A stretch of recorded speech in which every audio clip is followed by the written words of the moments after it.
¿Qué tan importante es el perdonar para la sanación personal? ¿Qué significa el verdadero y sano perdón? No hace falta perdonar a nadie del entorno para alcanzar el bienestar y lograr cambios en la vida. ¿Qué tal? De nuevo por aquí, saludos desde el blog de mi web, laculpaestuya.com. Soy Gisela Galeno Marino.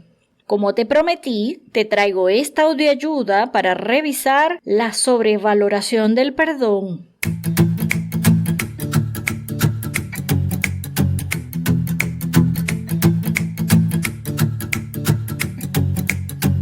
A propósito de lo trabajado en la serie sobre el maltrato infantil, considero necesario ponerle la lupa al tema del perdón y su sobrevalorado y supuesto efecto en la salud mental. Es la cultura la que ha inculcado que la sanación, el cambio o la evolución individual comienza perdonando a quienes han generado daños. Este es otro mandato más de control social, de dominación sobre personas y grupos. Desde la psicoterapia, el perdón no es un paso necesario para lograr un cambio profundo. Puede sonar desafiante a principios religiosos, espirituales, filosóficos y hasta de ciertas corrientes psicológicas.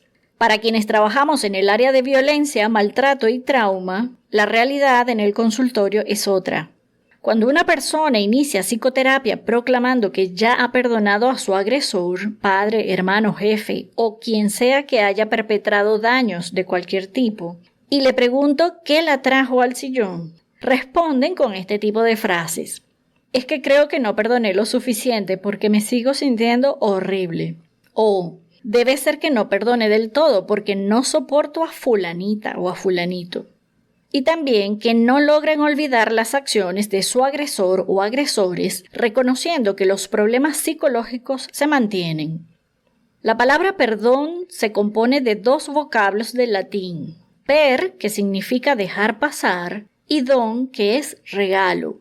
Entonces, el perdón es algo como dejar pasar una ofensa y renunciar al castigo, sea moral o material, por una mala acción. Esto puede funcionar si te roban la cartera en el metro o quizás si te sentiste agraviada porque tu cita llegó tarde. Pero se puede dejar pasar, olvidar y dejar eso atrás con tanta ligereza cuando fue el padre quien abusó sexualmente de su hija por años, a la madre que maltrató con golpes e insultos repetitivos haciendo de la niñez un infierno. ¿En nombre de qué o quién se perdona a los torturadores y perpetradores? Aquellos que persiguieron, asesinaron, quebraron mentes, familias y a la sociedad misma para pedir a la población de un país que conviva con ellos. Como me decía una paciente antes de hacer esta audioayuda, ajá Gisela, ¿y cómo se perdona así como así? ¿Qué hago yo con toda mi rabia, con todo el malestar que he vivido durante años por todo el daño que recibí?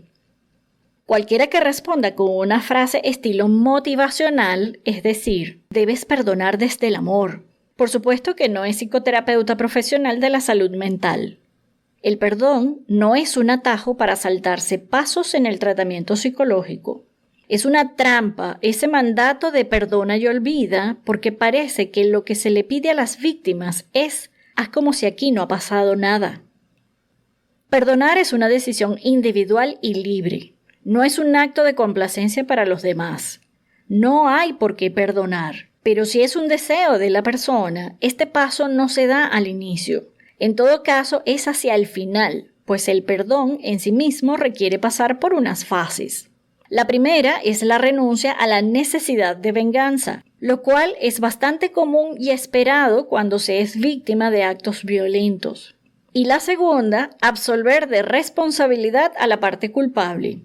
El problema, como ya te he venido explicando en audioayudas previas, es que suele ser la propia víctima quien asume la responsabilidad del daño recibido. Así que es todo un proceso para las y los pacientes hacer el trabajo duro de enfrentar los propios sentimientos y emociones y pagar el costo de alcanzar el bienestar por sí misma.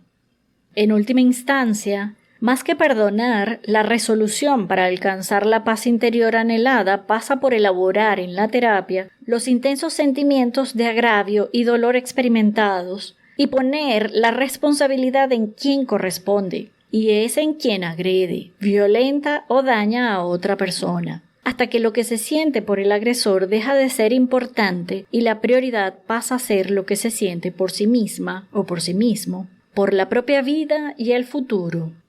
No perdonar no hace a la persona menos virtuosa.